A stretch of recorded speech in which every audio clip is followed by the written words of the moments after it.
Bonaparte Ben oui. en Égypte, car il fut tenté par la conversion. Paraît-il, Dingue. nous avons le 26 Thermidor en 7, c'est-à-dire le 15 Ouais. août 1799, parce que ce jour-là, le jeune général Napoléon Bonaparte se trouve au Caire en Égypte. Eh bien, le 15 août, justement, il fête son anniversaire. Oui, il vient d'avoir 30 ans, happy birthday Napo, tout ça. Non, surtout, il écrit... Bah oui, Napo. Bonnat ou Napo? Bonnat.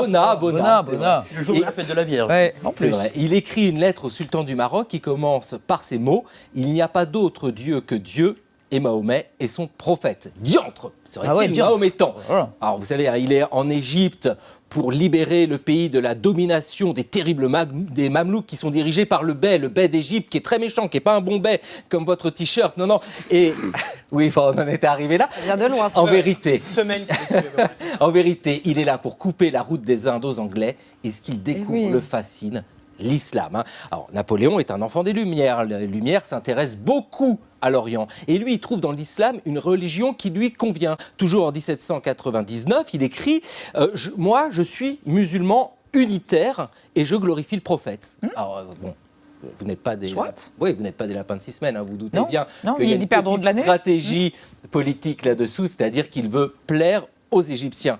Mais pas seulement, parce que longtemps plus tard, pendant l'exil à Sainte-Hélène, il est tout vieux, il a perdu le trône, et bien il continue de parler de l'islam et il dit que la religion de Mahomet est la plus belle des religions. Il rajoute même, je vous le lis dans le mémorial de Sainte-Hélène, après tout, ce n'est pas impossible que les circonstances m'eût amené à embrasser l'islamisme. L'islamisme, ce sont ces mots, mais voilà, c'est le mot de ce C'est temps-là. ainsi que l'on disait en ce temps-là. Voilà. Vous voyez ce qu'il dit à Gourgeot, à Sainte-Hélène, le 7 janvier 1818, je cite « Si j'étais resté en Orient, j'aurais probablement fondé un empire comme Alexandre en me rendant en pèlerinage à la Mecque, où j'aurais fait des prières et des génuflexions. Mais je n'aurais voulu en faire que si cela en eût valu la peine. » Voilà, tout est dit. Maintenant qu'on a vu ça, je vais poursuivre en revenant sur les propos qu'il a tenus sur l'islam à Sainte-Hélène, donc à la fin de sa vie, en exil, car après l'Égypte, tout au long de son règne, l'islam, on n'entend plus parler. Je vais vous en lire quelques-uns qui servent d'argument aux manipulateurs et vous expliquer ce qu'il en est et ce qu'il faut en penser, parce qu'il a tenu des propos très durs que je vais vous livrer maintenant. Napoléon est alors à Sainte-Hélène, et pour 90% des propos recueillis sur l'islam à cette période, c'est lorsqu'il s'adresse au général Gourgeot. Ça n'a pas vocation à être publié en soi, ce sont simplement des pensées de l'empereur qu'il fournit comme ça, et que Gourgeot s'empresse ensuite de noter le soir venu de son côté. À Gourgeot donc, il dit, je cite, « Jésus-Christ, simple prédicateur, n'exercera aucun pouvoir sur terre. Mon règne n'est pas de ce monde, disait-il. À l'opposé de Jésus-Christ, Mahomet fut roi. Il déclara que tout l'univers devait être soumis à son empire. Ce qui est supérieur en Mahomet, c'est qu'en 10 ans, il a conquis la moitié du globe, tandis qu'il a fallu 300 ans au christianisme pour s'établir. » Là, on voit bien qu'il admire en Mahomet le conquérant. Mais il ne dit pas que ça. Là, je vais vous livrer les propos les plus durs qu'il a tenus. À Gourgeot, toujours, il dit également, et pour moi c'est le plus terrible, je cite, « Puis enfin, à un certain moment de l'histoire, apparut un homme appelé Mahomet. Et cet homme a dit la même chose que Moïse, Jésus et tous les autres prophètes. Il n'y a qu'un Dieu. C'était le message de l'islam. L'islam est la vraie religion.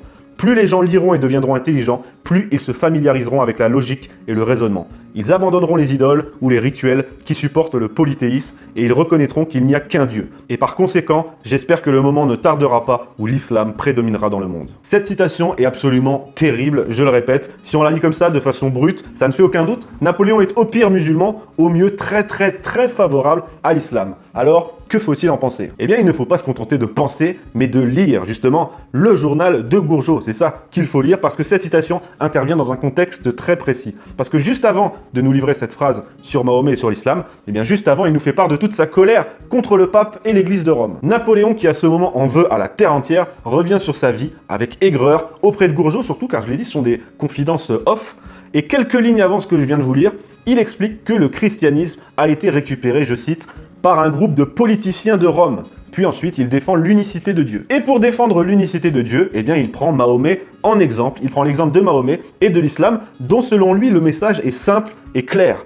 Contrairement, toujours selon lui, au christianisme, dont l'unicité de Dieu aurait été bidouillée par des politiciens. Ça, c'est clairement son propos, et c'est clairement du Voltaire, dont Napoléon était un grand lecteur, et qui, Voltaire, considérait l'islam comme, je cite, un pur théisme, soit une religion qui n'a pas été dénaturée, soit, je cite Voltaire, la religion naturelle est par son conséquent la seule véritable. Je pardonne bien des choses, mais j'ai horreur de l'athée et du matérialiste. Comment voulez-vous que j'ai quelque chose de commun avec un matérialiste, avec un homme qui ne croit pas à l'existence de l'âme, qui croit qu'il est un tas de boue, et qui veut que je sois comme lui, un tas de boue? Oui, il existe une cause divine, une raison souveraine, un être infini.